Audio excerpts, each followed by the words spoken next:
Glory Mason fire, hey.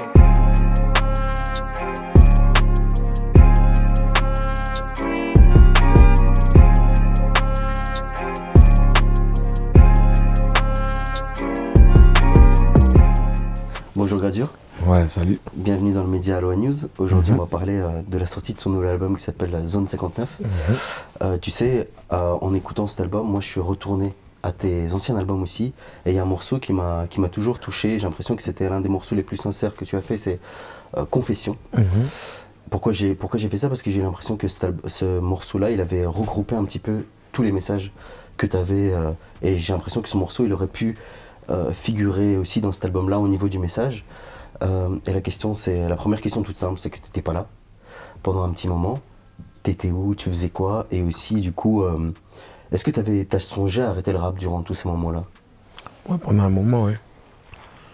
Pendant un moment, je me disais que la musique, ça faisait partie de ma vie, mais c'était une autre étape et que j'allais faire autre chose, tu vois. Mais j'ai réussi à avoir les ressources mentales et morales pour me remettre dedans et recommencer à kiffer. Donc c'est cool. Et c'est intéressant ce que tu dis parce que c'est quoi les ressources mentales? Il y a plein de choses qui vont arriver qui sont difficiles à gérer quand tu viens de connaître le succès. Donc voilà, il y a plein de choses, que ce soit le succès, la jalousie, les proches, l'entourage. Il y a plein de choses à gérer, il y a plein de facteurs. Donc à partir du moment où tu arrives à gérer ça et que émotionnellement tu mets, on va dire, ton cœur de côté, là tu peux avancer. Donc là, tu protèges ton cœur quelque part? Non, ouais, maintenant, mais il y a des choses qui m'atteignaient avant, qui ne m'atteignent plus aujourd'hui. Ouais. Parce que j'ai mûri, j'ai grandi, j'ai vu plein de choses de la vie.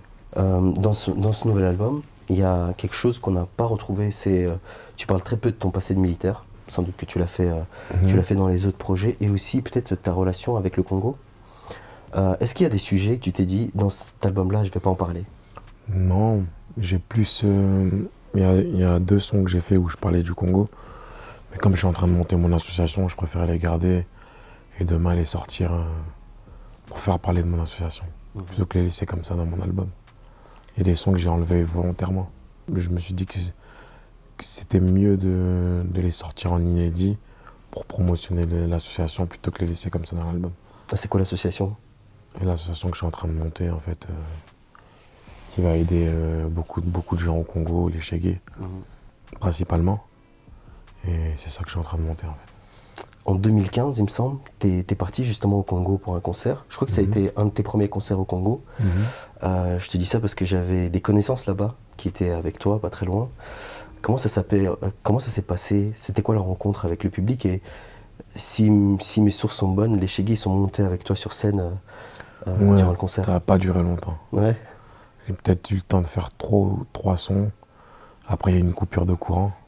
Je sais pas si c'est les gens de là-bas, les gens du staff qui ont fait exprès de couper volontairement. Mais j'ai fait 3-4 chansons. Après, il y avait une coupure de courant, mais les Chégués étaient là, ils voulaient pas bouger. Ils restaient, ils chantaient. C'était incroyable, c'était incroyable. Et tu disais la pauvreté sur répondeur. Tu penses qu'elle dirait quoi, la pauvreté, si elle devait laisser un message? Je t'ai pas oublié. Je t'ai pas oublié. Donc fais gaffe. C'est comme l'État. Il t'oublie jamais. Ouais, c'est ça veut dire qu'il faut faire attention, c'est tout.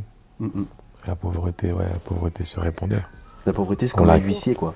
Voilà, on l'a quitté et après il faut juste s'arranger pour pas que ça revienne.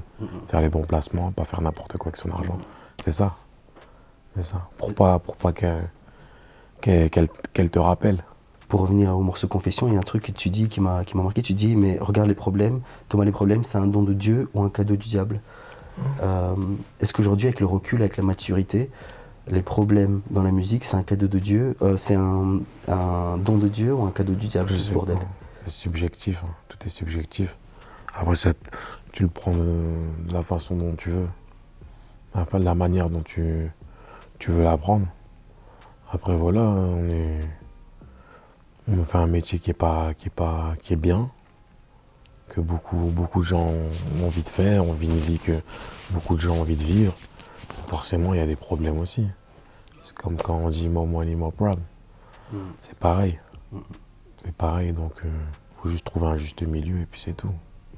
Un truc qui revient, c'est que tu dis quelque part que être trop gentil, tu te fais avoir. Même dans le morceau Méchant chez Game, c'est Niska plutôt qui le dit dans ce sens-là.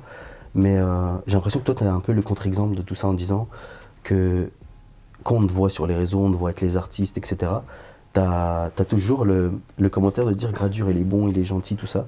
Et quelque part, t'as récolté les fruits de ça. Enfin, dans le sens où, est-ce que tu penses que en étant mauvais, en faisant des coups bas, on peut durer?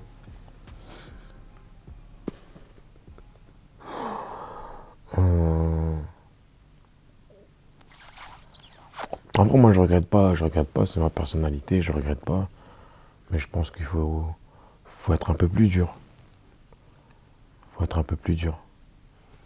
Mais après, je regrette pas parce que quand tu fais du bien, tu finis toujours par le récolter.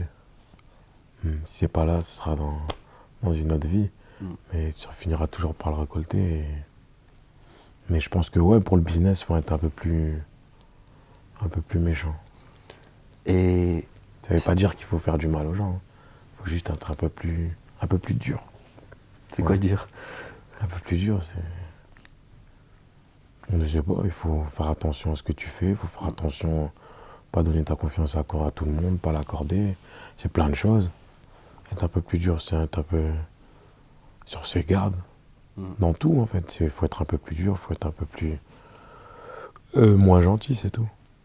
Il y a le business, et après il y a les poteaux, mais sinon, quand c'est le business, c'est le business. Il y a aussi un morceau qui s'appelle Rolling Stones, où tu rappes avec Alonso et Maître Gims. Et ce morceau-là, quand je l'ai écouté, je me suis dit, tu nous mets dans la sauce, parce que je l'écoutais avec ma meuf. Et à un moment donné, tu dis, vas-y, laisse tomber que c'est une grosse tapette. Et elle a commencé à hésiter. Et je me suis dit, Gradure, il nous met dans la merde, là. Mais non, t'es pas une tapette, t'es un bonhomme, t'inquiète, t'es un bonhomme. La laisse jamais douter de ça, Non, mais c'était marrant, le petit pont là, à la fin là. Ouais, c'était pas mal. Je vois bien les gens chanter ça en boîte, tu vois. Et ouais, c'était pas mal. Ok, ça va, je vais la... Ouais, tu lui parles, tu peux lui montrer que t'es un homme, t'inquiète pas, ça va aller. Pour revenir au morceau, au featuring avec Hustle Forêt, comment s'est fait le morceau dans le sens où vous avez... Enfin, c'est une reprise, j'ai l'impression, de... Non, c'est juste sur une petite partie. C'est FL 65. On a repris une toute petite partie d'FL, mais c'est juste sur une partie. Pourquoi c'était important de reprendre? Non, c'était pas important, c'est juste qu'on a senti le truc. Et quand on le fait, on se dit pas... On a fait... on faisait des yaourts, en fait. On chantait comme ça, on faisait des yaourts. On a trouvé ça, on a rigolé. On l'a gardé. C'est lourd. Au moins, ça va... Les jeunes, les vieux comme nous, entre guillemets, qui connaissent ça, ils vont se rappeler de leur enfance, entre guillemets. Et c'est une bonne manière d'exploiter la chose et de la remettre à l'ordre du jour. Mais quand tu écoutes ce morceau, tu dis, vous aurez même pu l'appeler la SACEM ou un truc comme ça, parce que c'est... Ouais, il est lourd. Il marque direct, même si tu connais peut-être pas les références. Comme tu dis, nous on est peut-être un peu plus âgés. Moi j'ai direct capté les références à ce niveau-là. Mais le morceau, il est... Je sais pas, il... Ouais, il prend. Voilà. Tu le chantes facilement, en fait. Tu le chantes facilement, donc je pense que c'est un titre qui va bien tourner. Et c'était cool de le faire avec Hus en plus. Dans le morceau On avait tout pour nous, tu parles des relations notamment amicales. Mon deuxième confession, en vrai. Ouais, exactement. J'aurais pu l'appeler comme ça. Et c'est le dernier justement de ce projet. Tu sais, il y a un truc qui m'a marqué, tu dis un truc du genre maman, dis-moi qui sont les vrais, ou un truc comme ça. C'est fou parce que aujourd'hui, t'as passé la vingtaine, mais j'ai l'impression que c'est aussi comme un enfant qui demande la vie à sa maman, quoi. Que maman, la vie de maman sera toujours très important, quoi. C'est toujours important. La famille, c'est grave important, et je pense qu'un homme, la mère, c'est le plus important. C'est le plus important pour un homme. Comme les filles, c'est leur père.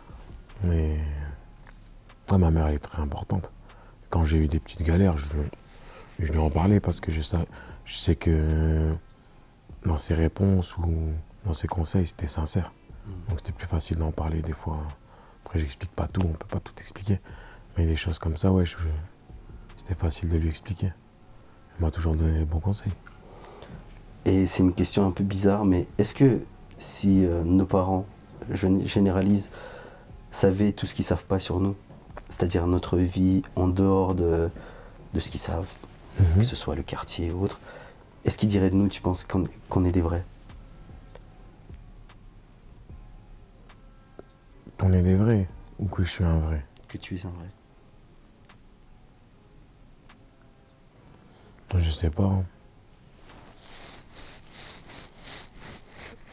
Je sais pas, sur certaines actions, peut-être oui. Sur des actions où je déconne, non. On serait toujours là pour me remettre. Mais je pense qu'elle se ferait déjà plus de soucis. Si elle savait tout ce qui se passe. Ça serait plus de soucis pour nous. Donc des fois, c'est mieux qu'elle sache pas tout. Parce que les parents, c'est des gens qui s'inquiètent beaucoup pour toi. Donc même une mère, elle peut ne pas dormir parce que tu as des problèmes. Parce que t'as pas l'impression que les enfants deviennent les parents de leurs parents quand l'âge passe? Pas dans le sens éducatif, mais on s'inquiète tout autant. Bah oui, mais c'est ça que la famille sert aussi. Demain, t'es un gamin, c'est tes parents qui vont t'aider. Et demain, tout ce qu'ils t'ont fait, il faut leur rendre aussi. C'est important. C'est important et je suis content de ne pas avoir perdu ça. Ces notions, ces valeurs. Parce que ça se perd beaucoup de nos jours avec la nouvelle génération. Je ne parle pas de la nouvelle génération de la musique, mais la nouvelle génération. Tu sais qu'on parle comme des vieux là. Non, on parle comme des vieux, mais on est vieux, hein, mon gars.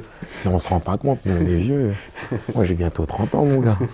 Tu vois, le temps passe vite et c'est surtout que j'ai vécu beaucoup de choses jeune, donc j'ai assez de maturité pour le voir. Mais c'est aussi parce que je suis sur les réseaux et je vois ce qui se passe aussi avec les jeunes, donc c'est pas évident.